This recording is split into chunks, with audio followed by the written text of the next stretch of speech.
क्या वाकई vaping cigarette से ज्यादा खतरनाक है? वेपिंग में कौन से खतरनाक केमिकल पाए गए हैं जो कैंसर का बाइस बन सकते हैं? जो लोग सिगरेट छोड़कर वेपिंग की तरफ गए हैं, क्या उनका फैसला ठीक है? आप सब कुछ न्यूज़.tv में जान सकेंगे।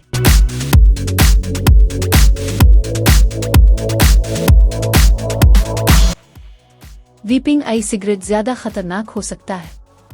वेपिंग में ऐसे खतरनाक केमिकल मिले हैं जो कैंसर और दीगर बीमारियों के खतरात बढ़ा सकते हैं, लेकिन अफसोस अभी तक साइंसदान पूरी तरह साबित नहीं कर पाए हैं। इसकी बुनियादी वजह बड़े पैमाने पर की जाने वाली वेपिंग पर तहकीक है, क्योंकि साइंसदान को हतमी नतीजे पर पहुंचने के लिए काफी वक्त दरकार होता है।